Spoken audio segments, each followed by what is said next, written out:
परम वंदनीय माँ शारदे, आदरणीय अतिथि महोदय एवं उपस्थित सभी महानुभाव, सर्वप्रथम मैं अश्विनी कुमार सभी आगंतुक बंधुओं का विवेकानंद समिति IIT कानपुर की ओर से हार्दिक स्वागत करता हूं, हार्दिक अभिनंदन करता हूं। विवेकानंद समिति एक विद्यार्थी संगठन है जिसका उद्देश्य स्वामी विवेकानंद जी के विचारों को युवाओं में पहुंचाकर जन जागरण करना है।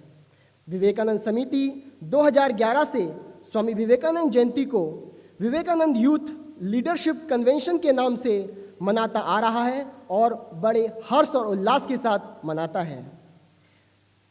कुछ पंक्तियां हैं। जिनके ओजस्वी वचनों से गूंज उठाता विश्व भवन, वही प्रेरणा पुंज हमारे स्वामी पूज्य विवेकानंद, वही प्रेरणा पुंज हमारे स्वामी पूज्य विवेकानंद। स्वामी विवेकानंद जी का जन्म 12 जनवरी 1863 को कलकत्ता में हुआ था। ये बचपन से ही बड़ी विलक्षण प्रतिभा के धनी थे। बाल्यकाल के बाद ये रामकृष्ण परमहंस के संपर्क में आए और समाज सेवा के कार्य में लग गए। इन्होंने उद्घोष किया कि उठो जागो और लक्ष्य तक पहुंचने से पहले रुको मत। इन्होंने भारतवर्ष में ही नहीं अपितु संपूर्ण संसार में अपनी गान गंगा को प्रभावित किया और लोगों को लाभान्वित किया। उनके विचारों से संबंधित कुछ पंक्तियां हैं। न हो साथ कोई, अकेले बढ़ो तुम, सफलता तुम्हारे कदम चूम लेगी। अगर जी सको तो जियो जूझ कर तुम, अमरता तुम्हारे कदम चूम लेगी, अमरता तुम्हारे कदम चूम लेगी। मुश्किलें दिल के इरादे आजमाती हैं, मुश्किलें दिल के इरादे आजमाती हैं, स्वप्न के पर्दे निगाहों से उठाती हैं, स्वप्न के पर्दे निगाहों से हटाती हैं। हौसला मत हार, गिरने वाले ए मुसाफिर, ठोकरें इंसान को चलना सिखाती हैं, ठोकरें इंसान को चलना सिखाती हैं। As Vivekananda says, youth means to place your firm confidence in yourself and exercise your hopeful determination, resolution, and willing good intentions in this beautiful task of self-culture. In order to promote the thoughts of Swami Vivekananda, Vivekananda Youth Leadership Convention aims to inspire our students to imbibe and assert the human values in their lives. Our aim is to foster the spirit of enthusiasm, fearlessness, self-belief, perseverance, and service among our youth. So to start today's evening, let we have blessings of Almighty in the form of Saraswati Vandana presented by Vaishnavi. Dendu tushar har dhavala या शुभ्रवस्तामृता या वीणावरदण्डमण्डितकरा या श्वेतपद्मासना या ब्रह्माच्युतशङ्करप्रभृतिभिर्देवैः सदा वन्दिता। सा मां पातु Saraswati Bhagwati निशेषजाड्यापहा निशेषजाड्यापहा निशेषजाड्यापहा।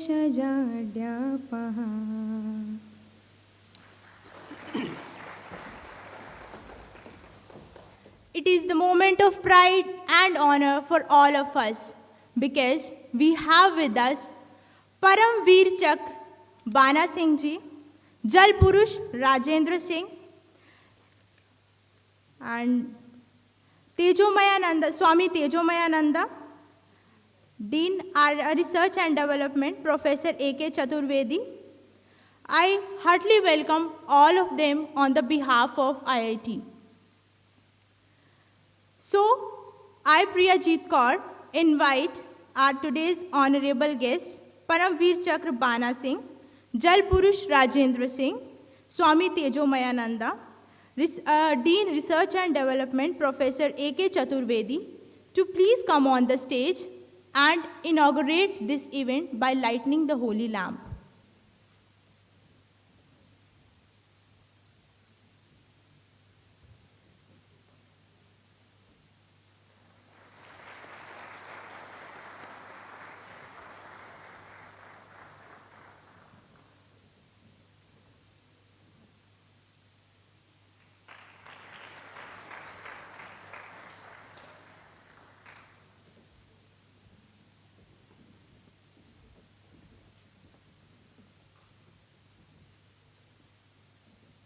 Thank you all.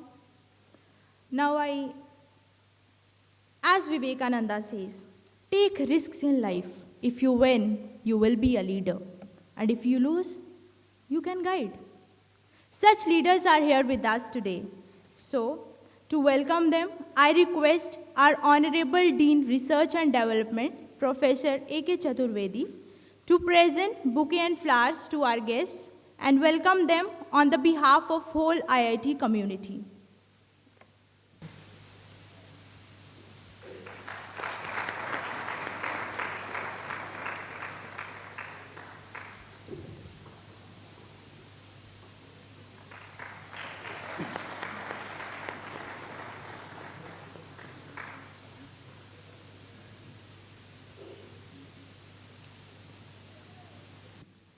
जैसा कि हम सभी जानते हैं कि हमारे भारतवर्ष की एक ही कामना रही है कि सर्वे भवन्तु सुखिनः, सर्वे सन्तु निरामया, सर्वे भद्राणि पश्यन्तु, माँ कश्चित् दुःख भाग् भवेत्। उसी भावना को लिए आज हमारे बीच रामकृष्ण मिशन कानपुर के चिकित्सा विभाग संचालक श्रद्धेय स्वामी तेजोमयानंद जी उपस्थित हैं। मैं उनकी गरिमामयी उपस्थिति को नमन करता हूं व उनसे अनुरोध करता हूं कि वे मंच पर आकर स्वामी विवेकानंद जी के विचारों को प्रस्तुत करें। स्वामी तेजोमयानंद जी महाराज। यतिराजाय विवेकानंद सूरये सच्चित् सुख स्वरूपाय स्वामिने तापहारिणे।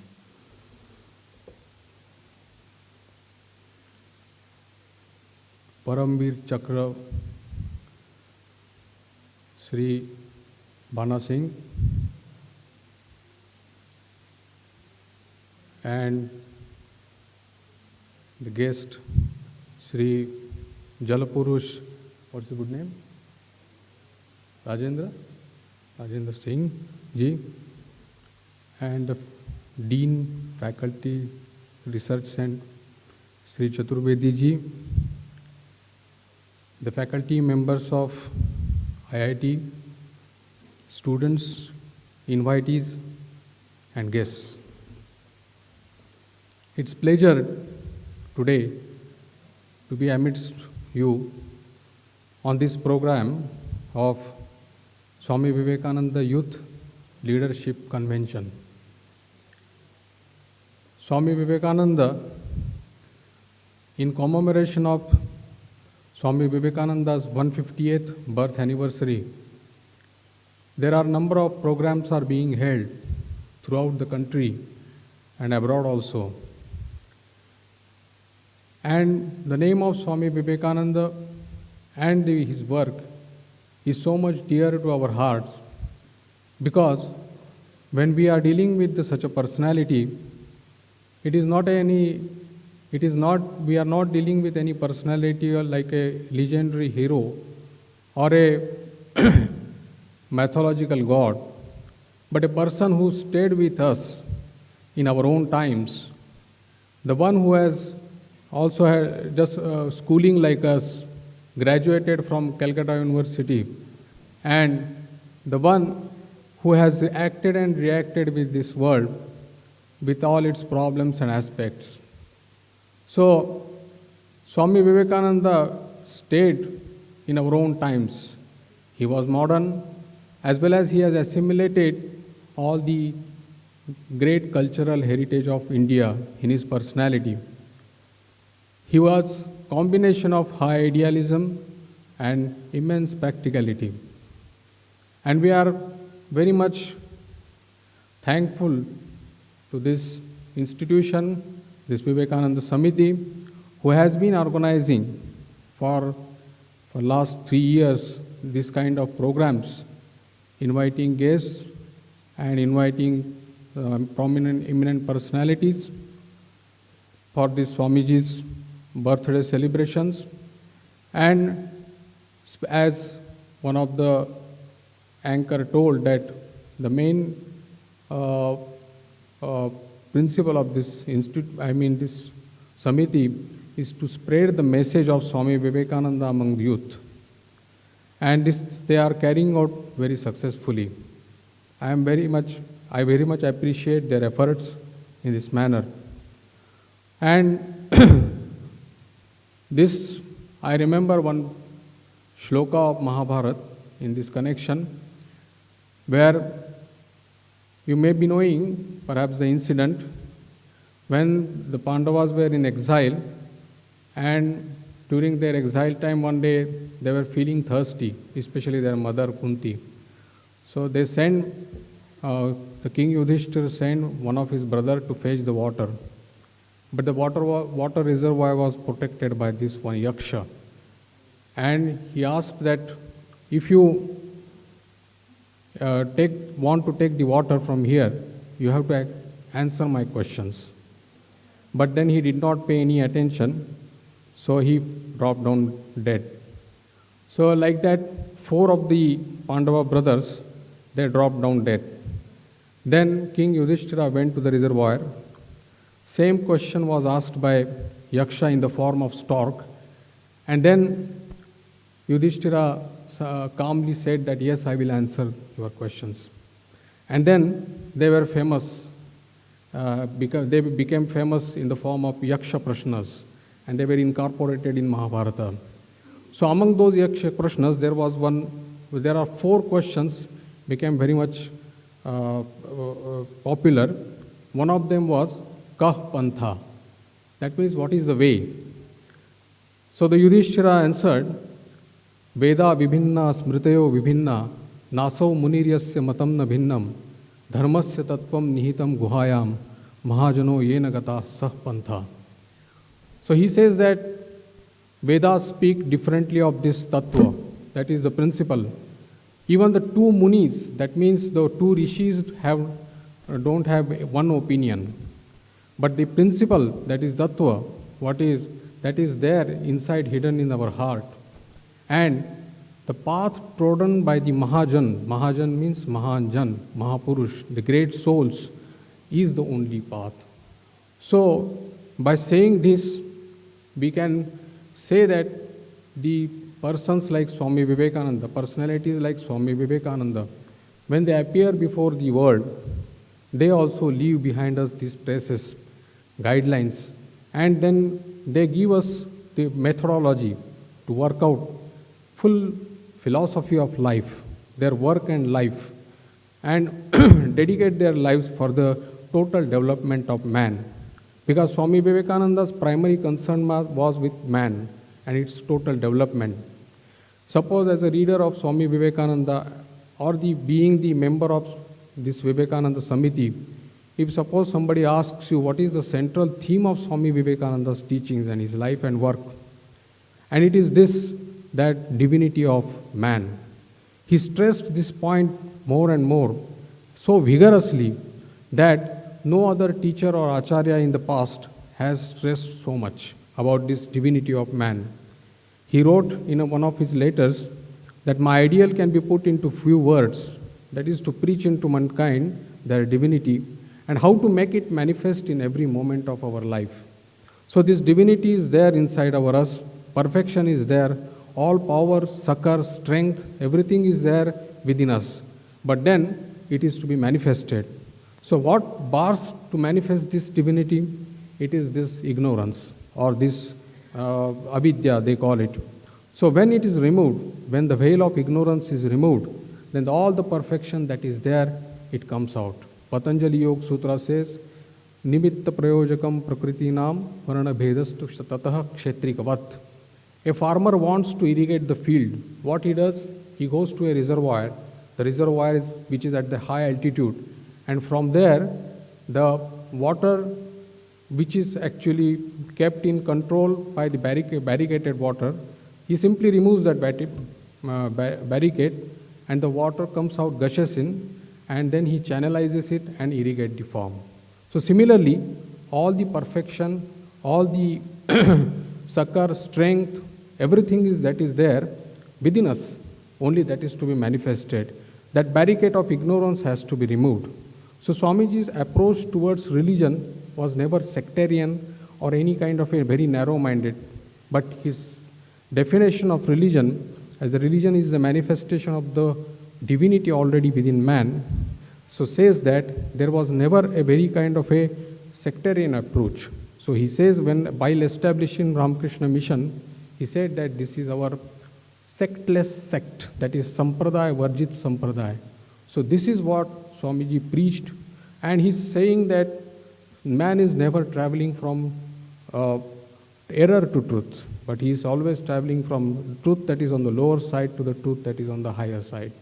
So this is what Swamiji's outlook towards the man, that total development of man.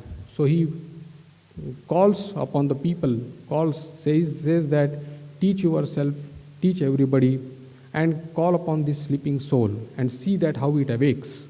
All the glory will come, power will come, success will come, wisdom will come, and everything that is excellent will come when this sleeping soul will rise to self-conscious activity.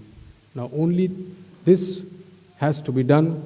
So with this kind of Swamiji's life and work before us, it's a vast life. It's like an ocean. You go to Swamiji's complete works and Swamiji's words, a lot of things are there. We can take any concept, any thought, and dwell upon it, give concrete shape to it, translate in our action, and then we can also become, that excellence will come out.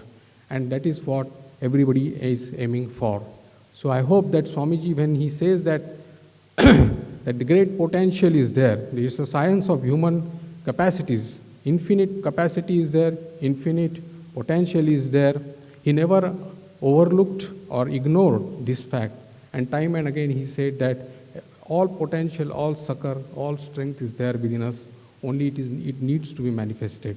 So all these efforts, what we are doing on secular level, say, or on educational level, ethical level, moral level, societal level, and also socio-economic level, this all all these things are based on divinity of man. Swamiji's, this philosophy, all the humanistic psychologists only touched the peripheral zone of the man, but Swamiji touched the core of the heart, that is this divinity of man, because his philosophy was entirely based on this. So it was the central theme of his work and life. Hope that this seminar or this youth convention, which has been organized by Samiti, will become a success to bring out excellence within everybody and also help them to guide in their path to the truth. Thank you very much. मैं भारत माता के वीर सपूत बाना सिंह जी की गरिमामयी उपस्थिति को नमन करता हूँ, वंदन करता हूँ। इस संदर्भ में मैं कहना चाहता हूँ, जो भरा नहीं है भावों से, जो भरा नहीं है भावों से, बहती जिसमें रसधार नहीं, वह हृदय नहीं, वह पत्थर है जिसमें स्वदेश का प्यार नहीं, जिसमें स्वदेश का प्यार नहीं। एक चलचित्र प्रस्तुत है जो श्री बाना सिंह जी के शौर्य की झलक है।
बाना सिंह जी का जन्म जनवरी 1949 को जम्मू कश्मीर के कड़याल में हुआ था। वे जनवरी 1969 में जम्मू कश्मीर की लाइट इन्फेंट्री के 8वें रेजिमेंट में सेना में भर्ती हुए। कारगिल युद्ध के समय हम रहे या ना रहे, हमारे ये देश रहना चाहिए, ऐसी भावना लिए इन्होंने अपना मिशन प्रारंभ किया तथा 6500 मीटर ऊंची चोटी पर जाकर विषम परिस्थितियों में बर्फीले मौसम में अपने साहस, शौर्य एवं कुशल नेतृत्व का परिचय दिया तथा मिशन में सफलता प्राप्त की। उस चोटी को श्री बाना सिंह जी के सम्मान में बाना टॉप का नाम दिया गया। प्रत्यक्ष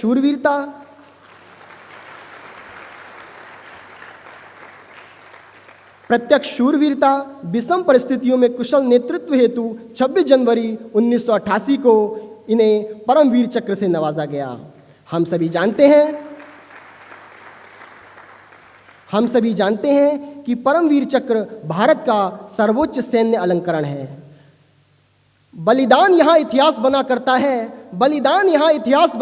है, जो चढ़े एक दिन लहराते सागर पर, जो बढ़े एक दिन लहराते सागर पर, जो चढ़े एक दिन हिमगिरी पर अंबर पर, हट गई मृत्यु जिनके सम्मुख वह कंपित, कल हास प्रलय का हास बना करता है। बलिदान यहाँ इतिहास बना करता है।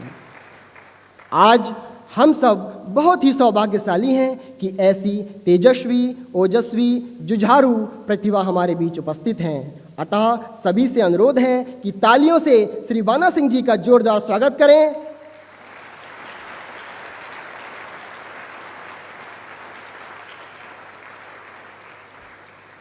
मैं भारत माता के इस वीर सपूत श्री बाना सिंह जी से निवेदन करता हूं कि वे अपने संघर्षयुक्त, बहुमूल्य व उत्साहवर्धक अनुभवों से हम सभी का मार्गदर्शन करने की कृपा करें। श्री बाना सिंह जी। मैं आज IIT कॉलेज दीन साहब का, अर्जिंदर जी का, फैकल्टीज़ का और गेस्टों का तहे दिल से शुक्रगुजार करता हूं और साथ ही मेरे कुछ आर्मी अफसर्स जो हम पर आए हैं उनका भी मैं तहे दिल से शुक्रगुजार करता हूं। ये जो आप सब ने देखा है ये सिर्फ प्रभु परमात्मा का है। अकेला आदमी कभी जिंदगी में कामयाब हुआ है नहीं, ना होता है। हम सब की दिली जो भावना होती हैं वो सब क्या है कि एक इंसान के साथ रहती हैं। जैसा कि कोई भी हमारे हिंदुस्तान के ऊपर ऐसा युद्ध थोपा जाए, हम सब दुआ करते हैं कि हमारी जीत हो और हमेशा के लिए हम दुश्मन के हावी रहें। ये मेरे पूरे देश की अंदरूनी भावना है। तब आदमी कामयाब होता है। टेस्ट तो सभी देने के लिए आते हैं, पढ़ाई सब करते हैं, मगर क्या है कि अगर एक बैच में 365 अफसर पासिंग आउट होते हैं तो जनरल एक बनता है।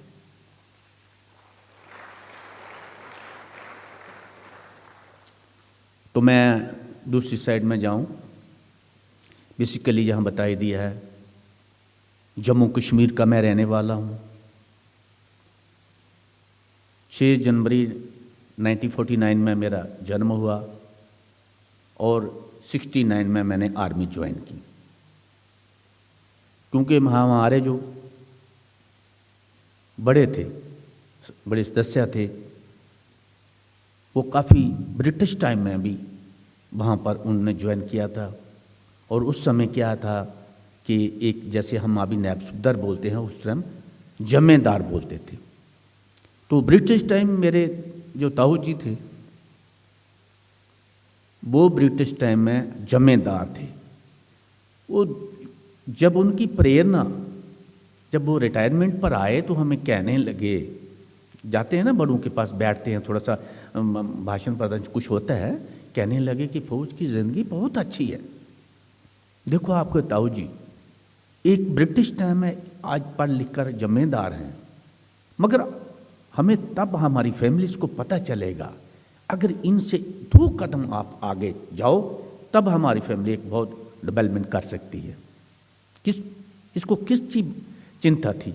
हमने बोला ठीक है, मगर उनकी देन, उनका सुझाव और उनकी गाइडलाइन। तो हमने क्या है कि आर्मी ज्वाइन कर ली। सबसे उन्होंने कहा कि आर्मी में सब बहुत इज्जत है, आन है, शान है, हर चीज़ की जान है। अगर जीना है तो फौज की तरह जीना है, अगर मरना है इस तरंगे में लपेट कर आना है, तब होती है कि जीवन मरती। हमने इसी प्रयास को शुरू रखा। आर्मी में ज्वाइन कर दिया, ट्रेनिंग हुई, पलटन में चले गए। 69 में जब भी हम यूनिट में पहुंचे हैं तो 71 की लड़ाई लगने वाली थी। तो मेरी पलटन जो है छम सेक्टर में, आप सुना होगा, जम्मू के साथ ही एक अखनूर पड़ता है, उसके आगे छम सेक्टर है। हमें वहाँ डिप्लॉय किया गया। बहुत अच्छा काम किया मेरी पलटन ने, कोई काले दर्जे का। तो पलटन को बहुत पुरस्कार मिले। हमें भी हौसला हुआ कि काम करने वाले आदमी को कुछ न कुछ जीत होती है। कुछ वो प्रेरणा थी। आस्ता आस्ता हमारी पलटन बहुत एक ऊंचे पदर के ऊपर पहुंच गई। एक समय आ गया, कहा कि एक ब्रिगेड, स्पेशल ब्रिगेड तैयार करना है जो कि सियाचिन को लुक आफ्टर करेगा, जिसमें एक मेरी पलटन, डोगरा और गार्ड पलटन को एक ब्रिगेड तैयार किया गया जो उसको लुक आफ्टर करेगा। मगर इस बात का मालूम किसी को नहीं है कि वहाँ 3 या 4 महीने से ज़्यादा आदमी कोई रह नहीं सकता है। इसका किसी को अनुभव नहीं था। 84 का आपको बताया है कि कुमाऊं रेजिमेंट वहाँ चढ़ी थी। हमारे पास क्लोथिंग ना होने के कारण हमारा बहुत नुकसान हुआ है, मगर मेरी सरकार ने बहुत अच्छा एक स्टेप लिया, बाहर से क्लोथिंग परचेस करके जवानों को बिल्कुल एक अच्छे पोजीशन में बैठा दिया। तो जब ये बात चल ही रही थी तो क्या है कि हमारा पड़ोसी देश, उसको खुंदकबाजी लेना और फिर उल्टे जूते खाना उनकी एक हैबिट बन चुकी है।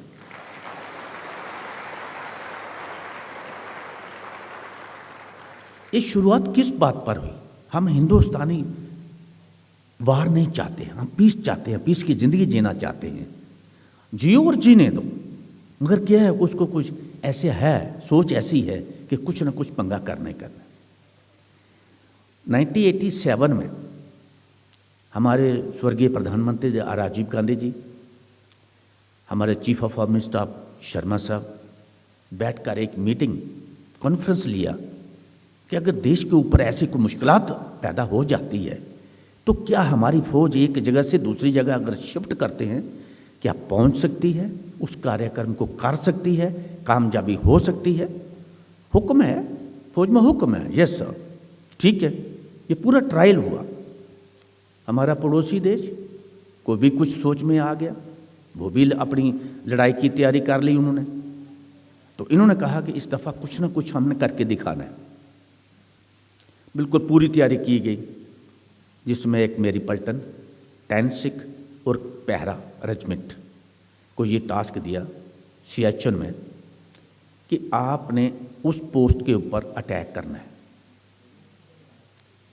आप मानोगे 20 किलोमीटर चलकर वो पहाड़ी इलाका और अपना साजो सामान अप्रॉक्सीमेटली 25 किलो वेट का वहाँ पहुँचना है, दुश्मन को फतह करनी है और उनसे वहाँ से उनको हमने खदेड़ना है। आप मानो 15-20 दिन लगातार पहाड़ियों में चलना, नालों में चलना, पथराव में चलना। क्या हम परफेक्ट हो सकते हैं या नहीं है? कि हमें टास्क मिल गया, हमने करना है।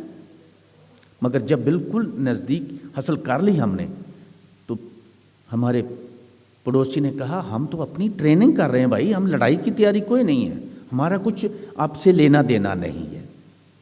तो सभी ने चाहा कि अगर एक आदमी कहता है मैं लड़ना नहीं चाहता हूँ, तो काहे को हमने मुसीबत अपने ऊपर मोल लेनी है। तो क्या हुआ कि यूनिटी अपनी अपनी जगह पर वहाँ जो डिप्लाई थी वहाँ पर पहुँच जाती हैं। तो उसी समय ही हमें एक हुक्म मिल गया, क्योंकि हमारा एक ब्रिगेड स्पेशल ट्रेनिंग दिया था माउंटेन वॉरफेयर का, कि कैसे रहना है, चलना है, सिक्की से कैसे जाना है, सब पूरी 1 साल की ट्रेनिंग था। हमें बताया गया कि आपका पलटन मेरे सीओ को हुक्म मिल गया कि आपका पलटन सियाचिन टेक ओवर करेगा नंबर 1 ग्लेशियर में। ओके, फौज का हुक्म है। हमारे पंडित जी थे एक, बहुत विद्वान थे, कहते थे अगर ब्रेवो नाम से कुछ शुरुआत की जाए तो हमें सफलता मिल सकती है। मेरा आवाज़ ज़्यादा तो नहीं है, कम? ठीक है। तो उन्होंने ब्रेवो नाम से हमारे एक मेजर वीरेंद्रा सिंह थे, एक तो उनका नाम चुना और दूसरा मेरा नाम और मेरे साथ जवान, जैसे कि फौज वाले तो सभी चाहते हैं, एक एडवांस पार्टी भेज दिया, छोटी टुकड़ी जाके साजो सामान लेगी, फिर ऊपर जाने के लिए ये वो कुछ है वो अपना चलते। 13 अप्रैल 1987 को हम वहाँ बेस कैम्प में पहुँच जाते हैं। वहाँ पहुँचने के बाद 5 बिहार का हमने बदली करना था। रूटीन वर्क में जैसे कि फौज में होता है वो शुरुआत होगी। आस्ता आस्ता जवान चलते गए, मेडिकल होता रहा, जो अनफिट हुआ उसको वापस भेज देते हैं दोबारा। उसका हमने स्ट्रेंथ पूरी पोस्टों के ऊपर पूरी स्ट्रेंथ कर दी। उससे पहले क्या था कि कभी कभी इक्का दुक्का फाइट जो पाकिस्तानी करते रहते थे। ये जो पोस्ट हमारे कब्जे में आई है, ये पोस्ट कायद-ए-आज़म के नाम से जाने जाती थी, the first governor general of the Pakistan.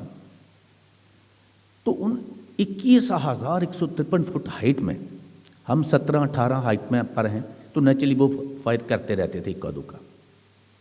जब हमारी पलटन वहाँ पहुँची तो उसी समय ही हमारे एक नए कमांडर चंदन सिंह नौग्याल वो वहाँ पहुँच जाते हैं। जब वहाँ पहुँच जाते हैं तो उन्होंने कोशिश किया कि मैं हर जवान हर पोस्ट के ऊपर जाऊँ और मैं जवान का कितना हौसला है, क्या कमी है, क्या मैं कैसे पूरा कर सकता हूँ, पूरा प्रयास किया। और वहाँ पर वो हर पोस्ट के ऊपर गए, हर जवान के साथ रात बिताई पोस्ट के ऊपर और जवान की मुश्किलात को दूर करने के लिए पूरा प्रयास किया। चलते चलते सभी पोस्टों के ऊपर लास्ट वो पोस्ट क्या है, सोनम, जो कि कायद के बिल्कुल अपोजिट है। वहाँ पहुँच जाते हैं। जब वहाँ पहुँच गए तो सब जो वेपन थे जैसे कि फौज में दिए जाते हैं, उन्हें सबका ये मुआयना किया कि ये काम सभी करते हैं। एक वेपन था हमारा जो कि आरसीएल टाइप का होता है, वो थोड़ा काम नहीं करता था। तो कमांडर साहब ने मैसेज किया, कुछ लोग आए, उन्होंने वो उसको ऑन रोड करके, ऑन रोड मतलब कि फायरिंग के लिए तैयारी कर दी। उन्हें बोला फायर करो इसके ऊपर। जब हमने फायर खोला तो नेचुरली बात है कि पाकिस्तान भी फायर जरूर करेगा। उसमें हमारी भी कैजुअल्टी हुई। 5 बिहार को हम रिलीव कर रहे थे, उनका भी कैजुअल्टी हुआ। और मुद्दा जब बढ़ गया, गुस्से की भावना बढ़ गई है कि नहीं यार, ये रोज़ाना ये ऐसे जो हो रहा है इसको अवॉइड किया जाए। कमांडर साहब ने मेरे सीओ कर्नल AP राय साहब को बुलाया। कहने लगे, राय क्या तेरा पलटन ये काम कर सकता है? तो फौज में क्या हुक्म? यस सर, बिल्कुल करेगा। कहता ठीक है, फिर कैसे टैकल करोगे, कैसे आप इसके ऊपर अटैक कर सकते हो? एक पेट्रोल तैयार किया, जैसे कि आप 2nd लेफ्टिनेंट राजीव पांडे थे, वो तैयार किया। उनके साथ एक जवान, एक JCO, 10 जवान, ये टुकड़ी तैयार की कि आप यहाँ उस पोस्ट से पता लगाओगे कितने जवान हैं, वेपन है, अम्युनिशन है, जैसे कि हमें ट्रेनिंग दी जाती है। अभी जाना कैसे है? 90 डिग्री पर रस्सा बांधना है और फिर क्लाइंब करके ऊपर जाना है। ओके, सरकार का हुक्म है। जैसे वो ऊपर पहुंचते हैं, उन्हें मैसेज किया कि सर हम वहाँ पर पहुँच गए, फर्दर किया ऑर्डर से। तो कहने लगे ठीक है, आप एडवांस करो। जब एडवांस किया, जैसे ही दुश्मन के मार के एरिया में पहुंच जाते हैं, दुश्मन ने अंधाधुंध फायर खोल दिया, जिसमें एक अफसर, एक JCO, 7 जवान वहीं लिटा दिए। सुबह तहलगा मच गया, पूरी मिनिस्ट्री हिल गई। हमने सोचा भी क्या बात है, आज पूरा जितना भी सरकार है यहाँ आप बैठी है, कहते हैं कि रात को ये 29 मई 1987 की बात है, ऐसे ऐसे हुआ है, हमारा एक अफसर, एक JCO और 7 जवानों की जानें चले गई हैं। ओके, क्या एक बदले की भावना पैदा हो गई कि इसका बदला जरूर लेना है, जो भी अफसर आएगा, उच्च अधिकारी आएगा, हाँ कैसे करना है, हाँ ठीक है सब पोस्ट लेंगे, जरूर लेंगे। डिसाइड हो गया। मेरे सीओ साहब को दोबारा बुलाया गया, कहा रहा है कि तेरे पलटन का भी क्या कैसे करेगा। बोला सर मैं पोस्ट जरूर लूँगा। बोले ओके ठीक है। स्ट्रैटेजी बनाई, जिसमें एक कॉन्फ्रेंस लिया सीओ साहब ने, जिसमें 2 अफसरों का नाम आया, मेजर वीरेंद्र सिंह, कैप्टन अनिल शर्मा साहब। अफसरों की साइड से हो गया। अभी अफसरों ने जेसूस का चूज़ किया कि कौन कौन जेसू इस मिशन के लिए जाएगा। उन्होंने कहा कि एक तो सूबेदार हरनाम साहब, सूबेदार संसार साहब। मेरे एक्चुअली उसमें नाम नहीं था, मगर मेरे सीओ ने कहा नहीं इस मिशन में बाना साहब जरूर जाएंगे। हुक्म मिला सरकार का, हम ऊपर अपने बटालियन हेडक्वार्टर कमार पोस्ट पर पहुंच जाते हैं। कोऑर्डिनेट कॉन्फ्रेंस हो गया, सारा कुछ होने के बाद, जिसमें 2 अफसर, 3 जेसीओ, 57, टोटल 62। अभी जाना कैसे है, वहाँ पर कोई ट्रैक नहीं है, कोई कुछ भी नहीं है। जितना भी पोस्टों के ऊपर फंक्शन है बाई हेलीकॉप्टर है, वो सामान लेके जाता है, नीचे रखता है, फिर लिंक अप पेट्रोल आती हैं, वो अपने खाने पीने के साजो सामान ऊपर ले जाती हैं। इन 62 का ऑमनिशंस और साजो सामान 400 ट्रिप हेलीकॉप्टर का लगाया गया। तब वो वहाँ सोनम के पास ही एक छोटा सा हमने कैंप एस्टेब्लिश किया। वहाँ पर पहुँच के सभी पहुँचने के क्या था कि जैसे कि सीओ साहब ने कॉन्फ्रेंस लिया होगा, कहा कि जी एक्शन हमने जो है ये 30 जून को करना है। ये उच्च अधिकारियों की बात है। जैसे ही उस नाइट हमने वहाँ स्टे किया, हमारे 2 जवानों की जानें चलेगी। नेचुरली ये वहाँ हैपोइक ऐसी बीमारी है, ऐसी डिजीज़ है कि वो उससे जैसे कि एक इंजन सीज हो जाता है गाड़ी का, सेम कंडीशंस वहाँ इंसान भी हो जाती है। तो उससे क्या कि थोड़ा सा मरमरिंग सी पैदा होगी।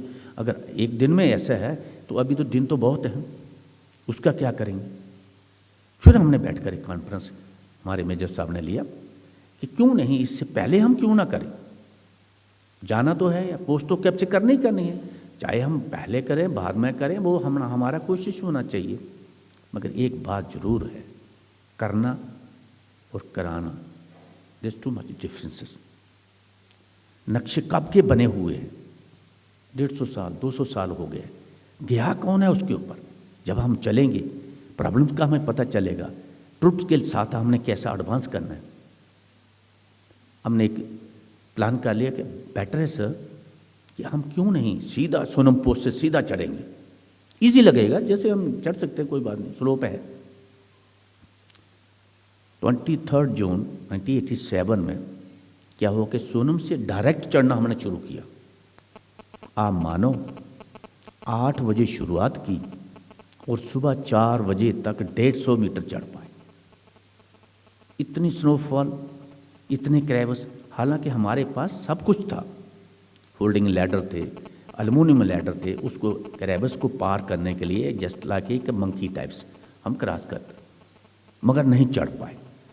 जब ये हुआ तो क्या है कि हमें वापस आना पड़ा। जैसे हमारा जो कैंप एस्टेब्लिश था वहाँ पर हम पहुँचते हैं तो जो मैसेज सीओ साहब को क्या कि ऐसा है कि जिस कार्यक्रम के हम गए थे कुछ प्रॉब्लम्स आई हैं, तो आपको सिर्फ फौज में क्या हुक्म की पालना है, करो या मरो, 2 ही बातें हैं। ये नहीं है कि खाते रहे 20 साल, जब मौका आया तो तब पीठ खाने की कोशिश, ये फौज में ऐसा नहीं है। और दूसरा क्या है, हमने एक शब्द खाई है, हमने कसम खाई है कि मैं अपनी मज़हब की कसम खा के कहता हूँ कि मैं अगर किसी भी मिशन के लिए भेजा जाएगा मैं जाऊँगा। इवन लास्ट क्या है कि अगर मेरे को अपना जीवन बलिदान देना पड़ेगा मैं पीछे नहीं हटूँगा। तो कुछ जो जोश है कि इंसान करके दिखाता है। उन्होंने बोला ठीक है। क्या हुआ कि जब ये बात वापस आए तो सीओ साहब बहुत हेलीकॉप्टर लेकर बहुत नाराज होके हमारे पास पहुँचे, बहुत कुछ कहा। उन्होंने कहा कि मेरे को इन 62 की 62 की कोई परवाह नहीं है, मेरा 800 जवान और भी तैयार है, मगर ये 62 आदमी वापस आने की कोशिश नहीं करेंगे, उधर ही रहेंगे, मैं और भी जवान भेजूंगा। तो कुछ दिन बाद और गुस्सा पैदा हो गया। जब गुस्सा पैदा हो गया, 29 मई 1987 को जो पेट्रोल गया था राजीव पांडे साहब का, सेम ट्रैक पर दोबारा रस्से बांधे गए। दोबारा रस्से बांधकर टोलियों की बांट होगी। पहले से उधर हरनाम साहब जाएंगे, दूसरे में संसार साहब जाएंगे, तीसरे में मेरी टोली थी। तो क्या जब सब ओके हो गया कि सब चलने के लिए तैयार हैं, मेजर साहब ने सबको फ़ौरन किया, जैसे फ़ौज में सब इकट्ठा करते हैं। कहा कि सबसे आगे मैं चलूँगा, अगर किसी जवान जिसने पीठ दिखाने की हिम्मत की, पहला अफसर मैं आऊँगा, उसको शूट करूँगा। फौज में है ऑर्डर इज ऑर्डर, इसमें कोई दो राय नहीं है। उन्होंने बोला ठीक है। सब कुछ जैसे सीक्वेंसी में बताया था कि पहले हरनाम साहब जाएगा, सेंटर में मेजर साहब, उसके बाद संसार और चढ़ना शुरू किया। पहले अटैक में सूबेदार संसार हरनाम साहब को जाना था। सिर्फ मिसअंडरस्टैंडिंग कभी हो जाए ना तो बहुत कुछ हो सकता है। पाकिस्तानी ये चाहते थे कि जहाँ पर कोई आ ही नहीं सकता है, नेवर, इतना डिफिकल्ट रूट है वो। जो 29 मई को हमारे ऊपर अटैक किया पाकिस्तानियों ने, हमारी dead body as it is सिम, किसी को टच नहीं किया, किसी का वेपन कलेक्ट नहीं किया। उन्होंने कहा इधर कौन आएगा, रहने दो, सड़ने दो, मरने दो इनको। मगर ये पता नहीं है कि हिंदुस्तान की फौज एक बहुत ज़बरदस्त फौज है और करके दिखाएगी, पीछे नहीं हटेगी। आप सब लोगों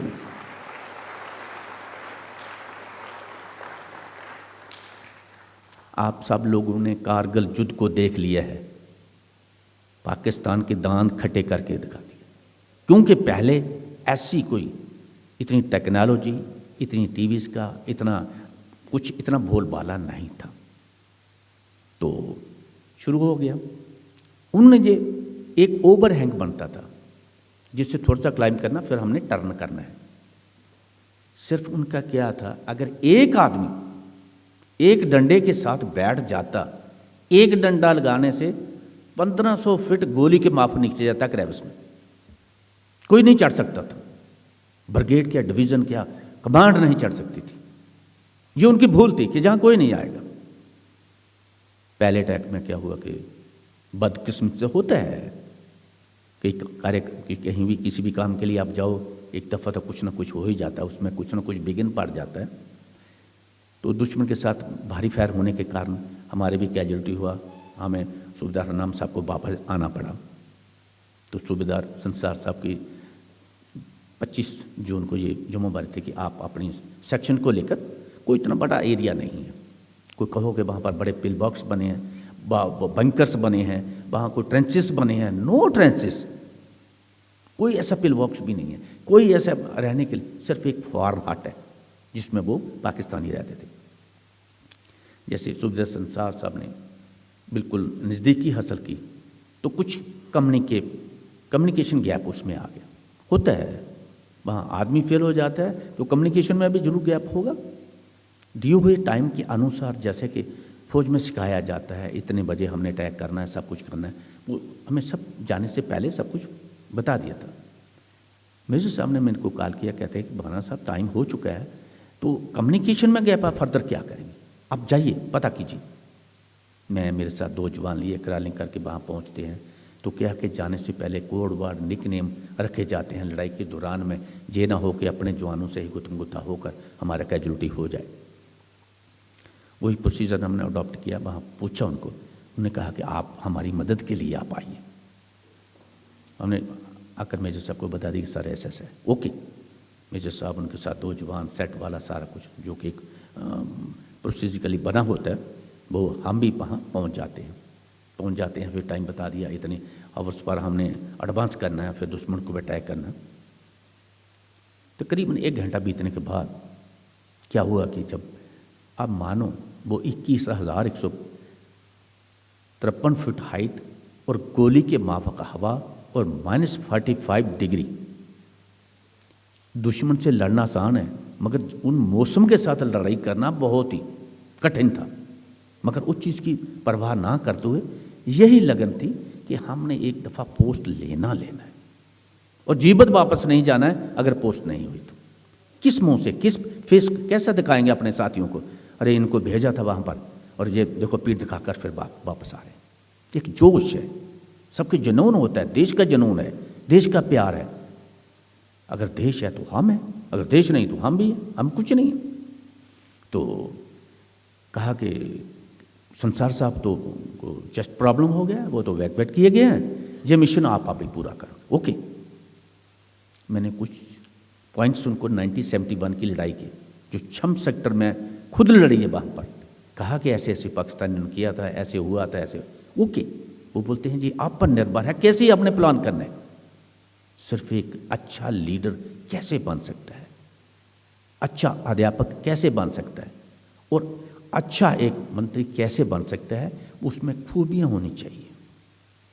फौज में क्या है, कम से कम कैजुअलिटी और अपना जो जॉब है, जो टास्क दिया उसको पूरा करना, वो एक अच्छे लीडर की है। हमने बोला ठीक है सर। मेजर साहब, उसके जवान और जो उसके संसार साहब के जवान सारे फायर बेस में चले गए। सीओ साहब ने हुक्म दे दिया पीछे नहीं हटेंगे, यहाँ पर हो वहीं पर रहोगे। एक छोटा सा खंदक निकाला, बैठ के वहाँ पर, ना तो पाकिस्तानियों ने फायर किया, हमने फायर किया। क्यों कि वहाँ पर एक अम्युनिशन की बहुत ही ज़रूरत है। अगर अंधाधुंध एक भी फायर निकल गया और मौका आने पर हम कुछ नहीं कर सकते हैं, फिर खाली हाथ में क्या करेंगे हम। उस चीज़ को जाने से पहले सबको मद्देनज़र रखना होता है कि ऐसे ऐसा करना है। हमने बोला ठीक है।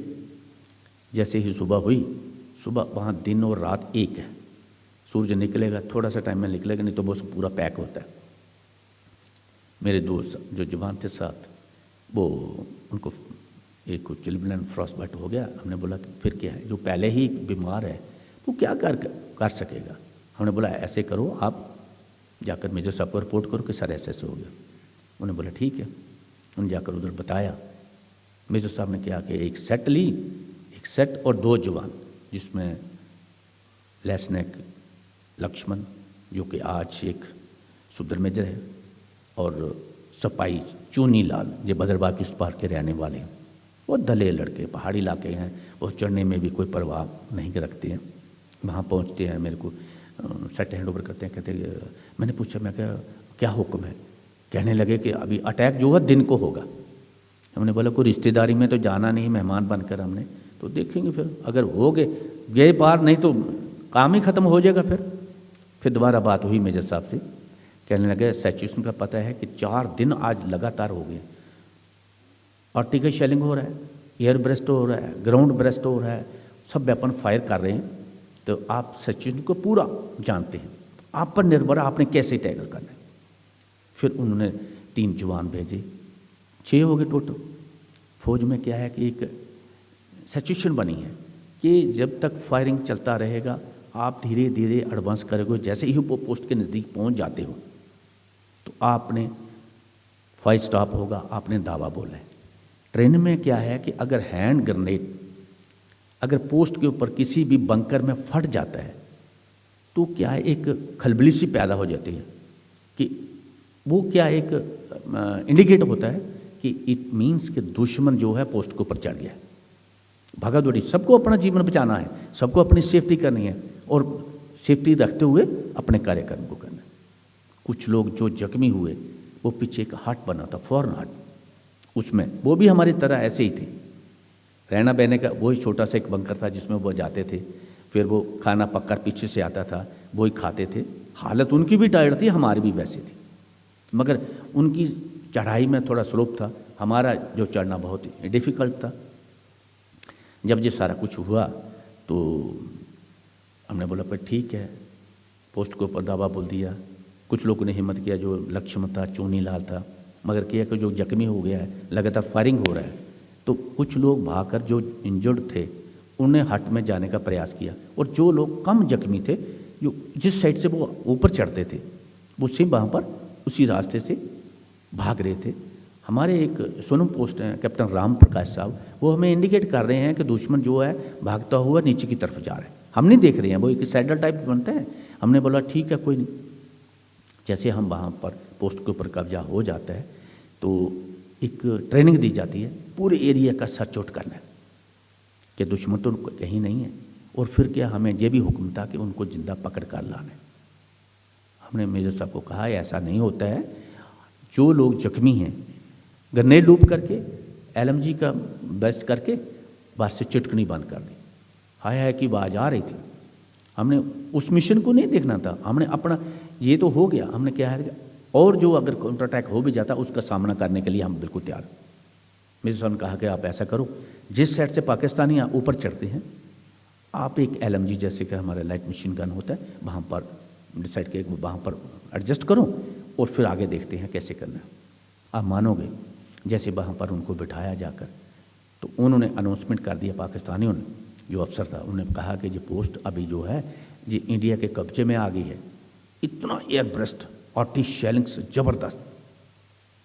जब ये हो ही रहा था, मेरे साथ एक मेरा जवान ओमराज था, एक शेल लगा, उसका लेफ्ट वाला बाजू ही उड़ गया। उसका फर्स्ट एड, मैं एक बात और भी कहना चाहता हूँ, फर्स्ट एड की छोटी सी पैकेट्स, वो तो 10 भी बांध दो तो ब्लीडिंग बंद नहीं होगा। फर्स्ट एड किया हमने, फर्स्ट एड करके नीचे भेजने का प्रयास कर ही रहे थे। इतनी देर में क्या मेजर साहब को लेफ्ट में छल लग गया, उनका भी इंटीमेट कर दिया सीओ साहब को कैसे ऐसे हो गया। उन्हें बोला कि सबको अगर वापस भेजो, इनके लिए हम चॉपर भेज रहे हैं। अगर वहाँ मौसम खुल जाए तो चॉपर आएगा, अगर नहीं तो फिर वो टेक ऑफ नहीं करेगा। मगर क्या कि इसका ज़्यादा ब्लीडिंग होने के कारण जो ओमराज की जान वहीं नीचे पहुंचते ही चलेगी। मेजर साहब वहाँ पर पहुंच गए, रात हो गई।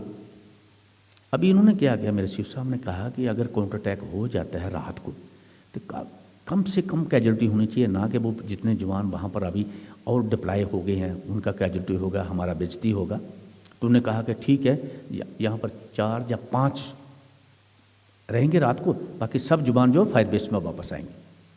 हमने बोला ठीक है, हुक्म है सरकार का।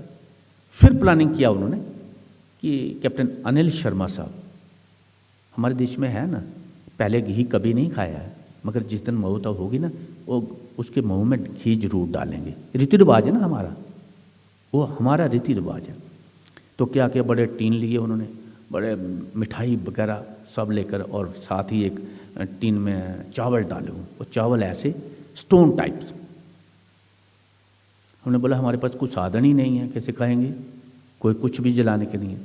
फिर हमने क्या, उन्हीं ही पाकिस्तानियों का स्टोव लाया, एक पतीला लाया, फिर पानी गर्म किया। अभी पानी गर्म करने के लिए माचिस ही नहीं किसी के पास, दोबारा फायर बेस में भेजे, वो पानी गर्म किया।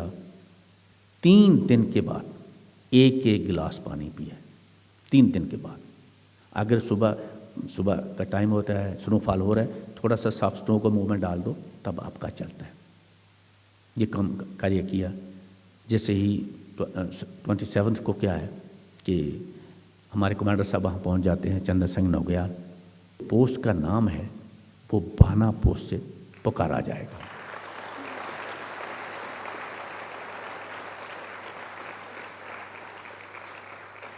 इसमें ना तो हमारी कोई बहादुरी है मेरी, ये पूरे देश की बहादुरी है।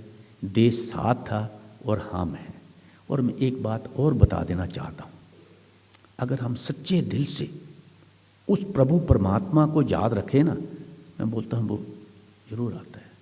जब इतने संकट में, और जो गोली बनी है वो लगेगी, अगर नहीं बनी है तो कभी लग भी नहीं सकती है, जितना मर्जी जो दो। फिर के मेरे गुरु गोविंद सिंह दशमेश पिता ने ये कहा, तेरा तो मैंने टेस्ट लेना था, कहा कि मैंने तेरा टेस्ट लेना था। तो उस टेस्ट से हम पास हो गए। दिए हुए कार्यक्रम को हमने सफलतापूर्वक सब लोगों की मिलने से ये काम किया है, और अपने भारतवर्ष का झंडा वहाँ पर लहरा दिया था। हमने ड्यूटी को सरे अंजाम दिया है, और हमने कोई बहादुरी नहीं की है। देश ने, उच्च अधिकारियों ने क्या सोचा, क्या लिखा, वो उन पर निर्भर है। सोल्जर का काम है काम करना, और उच्च अधिकारी का काम है उसको देखना, उसका निर्णय लेना, ये कैसा था, हो सकता था, नहीं हो सकता। तो ये थी एक छोटी सी आप बीती कहानी जो मैं आप सबको एक सुना रहा हूँ।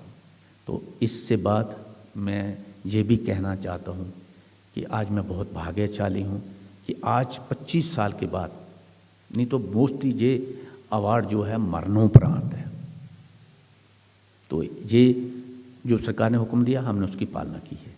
अभी मैं किसी भी जो यहाँ पर एडिटोरियम में बैठे हैं, अगर कोई ऐसा क्वेश्चन है उनके दिल में आया है, कोई पूछना चाहते हैं, तो मैं उसका जहाँ तक हो सकता है मैं पूरा प्रयास करूँगा।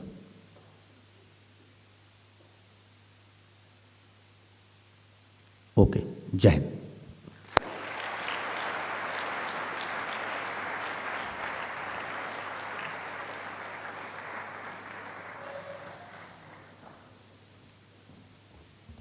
बहुत बहुत धन्यवाद। मैं श्री बाना सिंह जी के आभार व्यक्त के लिए कुछ पंक्तियाँ प्रस्तुत कर रहा हूँ। कृपया जाए ना, बैठे रहें, अभी और भी कार्यक्रम बाकी है अभी।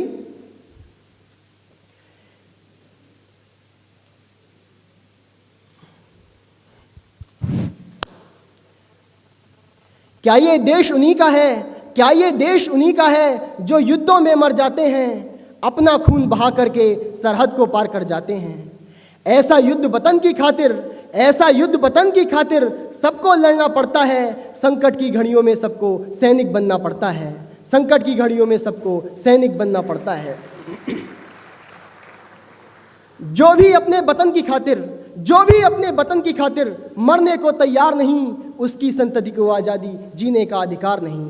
किसके कितने लाल सलोने, किसके कितने लाल सलोने सीमा पर मिट जाते हैं, गुरु गोविंद सिंह के बेटे दीवारों में चिन जाते हैं, गुरु गोविंद सिंह के बेटे दीवारों में चिन जाते हैं।